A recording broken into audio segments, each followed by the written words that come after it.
بسم اللہ الرحمن الرحیم۔ میں ہوں ایڈوکیٹ نزاکت علی میرانی۔ میری طرف سے سب دوستوں کو السلام علیکم۔ آج میں آپ کو بتاؤں گا اسلام کی حقیقت۔ اسلام کی حقیقت یعنی یہ اسلام کی حقیقت کے بارے میں جو آپ کو بتاؤں گا کہ اسلام کی حقیقت کیا ہے۔ اسلام اللہ تبارک و تعالیٰ نے جب سے پہلے انسان کو پیدا کیا تو اللہ نے اس کو اپنا نبی بنایا، حضرت آدم علیہ السلام۔ اگر بیچ میں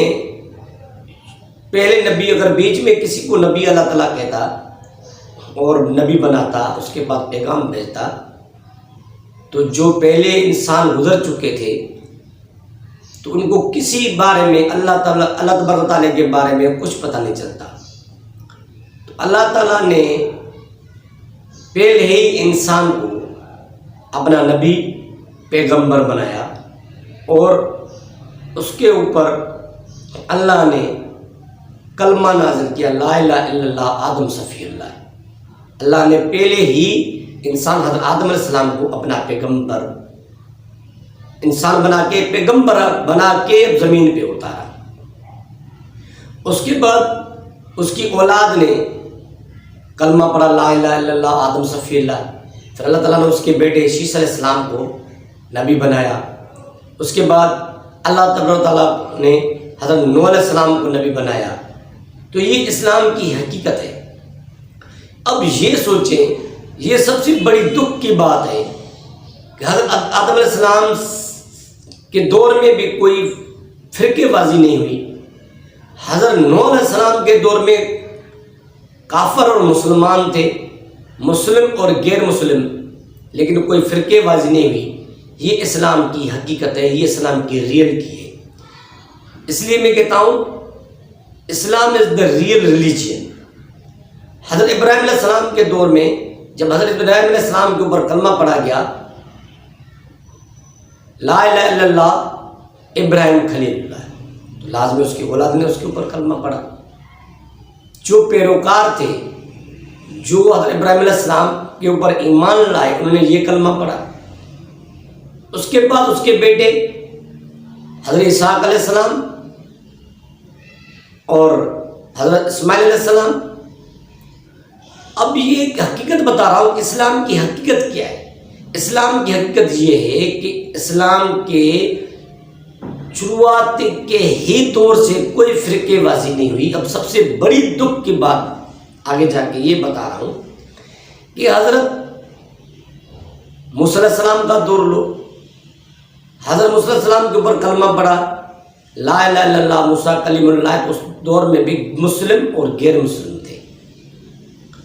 اس کے بعد چلتا آیا سلسلہ نبیوں کا، تو ہر نبیوں کے سلسلے میں، ہر نبی کے دور میں انسانوں کو دو ہی گروپ آئے ہیں، مسلم اور غیر مسلم۔ حضرت عیسیٰ علیہ السلام کے دور میں بھی یہ سسٹم ہوا ہے، مسلم غیر مسلم۔ ہاں یہ تھا کہ اس دور میں بھی کچھ لوگ ایسے تھے جو قبروں کی پوجا بھی کرتے تھے، سورج کی بھی کرتے تھے، چاند کی بھی کرتے تھے، آگ کی بھی کرتے تھے،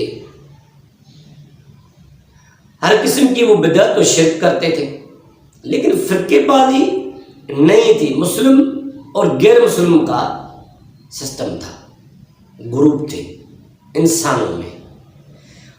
جب حضور پاک صلی اللہ علیہ وسلم کا دور آیا تو حضور صلی اللہ علیہ وسلم نے اپنے دین کی جب تبلیغ کی اور غیر مسلموں کو سمجھایا، تو اس دور میں بھی غیر مسلم اور مسلم بن گئے۔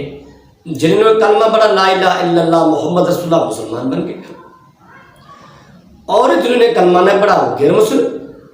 جھگڑا ہو گیا۔ حضور صلی اللہ علیہ وسلم نے اپنے دور میں تکلیفیں کاٹ کے مکے سے مدینے آیا، وہ دور بھی مسلم اور غیر مسلم کا، جنگیں ہوئیں، پیار سے بھی اسلام پھیلا۔ ہمارا اسلام اصل میں پھیلا ہی پیار سے۔ جنگ تو حضور صلی اللہ علیہ وسلم کے کرنے کی ایک مجبوری، اللہ کا حکم کے حساب سے جنگ ہوتی تھی۔ حضور صلی اللہ علیہ وسلم نے اپنا دین تو پیار سے پھیلایا، تلوار کے ذریعے نہیں پھیلایا، محبت سے پھیلایا، لیکن انسانوں میں گروپ دو تھے، مسلم اور غیر مسلم۔ حضور کی ساری زندگی اس جہاں سے جانے تک دو ہی گروپ رہے، مسلم اور غیر مسلم۔ اب میں حقیقت میں جب اس جہاں سے حضور صلی اللہ علیہ وسلم چلا گیا، حضرت ابوبکر کے دور میں بھی مسلم غیر مسلم، حضرت عمر فاروق کے دور میں مسلم غیر مسلم، عثمان غنی کے دور میں مسلم غیر مسلم، حضرت علی کرم اللہ وجہ کے دور میں غیر مسلم مسلم۔ تو کافروں کی یہ چال تھی کسی طریقے سے مسلمانوں کو انتشار پھیلائے، مسلمانوں کو جدا کرے، مسلمانوں کو الگ الگ کرے، مسلمان کا انتشار کرے، مسلمانوں کی یونٹی کو تباہ کرے، ان کے اتحاد کو توڑے، یہی کوشش تھی۔ اللہ تعالیٰ قرآن پاک میں جب منع کیا ہوا ہے وَاعْتَصِمُوا بِاللَّهِ جَمِيعًا وَلَا تَفَرَّقُوا، اس کے بارے میں پہلے بتا چکا، لیکن یہ اسلام کی حقیقت کے موضوع کے مطابق سمجھا رہا ہوں۔ یہ انسانوں کے دو گروپ ہیں، مسلم اور غیر مسلم۔ کیوں فرقے بازی میں ہم پڑے ہوئے مسلمان؟ کیا ضرورت ہے ہمیں فرقوں بازی پڑھنے میں؟ اگر ہمیں متحد ہونا ہے تو فرقے بازی نہیں کرنی۔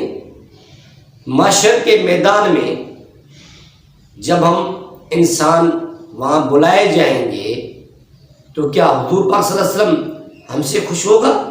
جو ہم یہ کہہ کر جائیں گے کہ ہم شیعہ ہیں، ہم بریلوی ہیں، ہم سنی ہیں، ہم وہابی ہیں، ہم دیوبندی ہیں، ہم اہل حدیث ہیں، اہل سنت والجماعت، پتہ نہیں کتنے، تو حضور پاک صلی اللہ علیہ وسلم کیا خوش ہوں گے؟ اللہ تبارک و تعالیٰ کیا ہمیں پیش کریں گے؟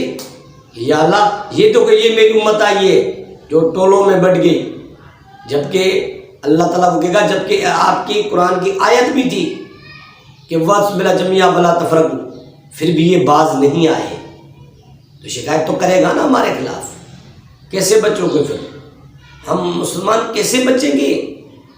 اس لیے عرض گزارش ہے کہ فرقے بازی ختم کرو، متحد ہو جاؤ، جتنے بھی ہو سب متحد، ایک مسلمان بن جاؤ، ایک پلیٹ فارم پہ کھڑے ہو جاؤ اور طاقتور بن جاؤ، اور اللہ کے نبی کی پیروی کرو، صحابہ سے محبت کرو، اہل بیتوں سے پیار کرو اور ان کی پیروی کرو، آگے ہمیں زندگی کی کامیابی ہی اس میں۔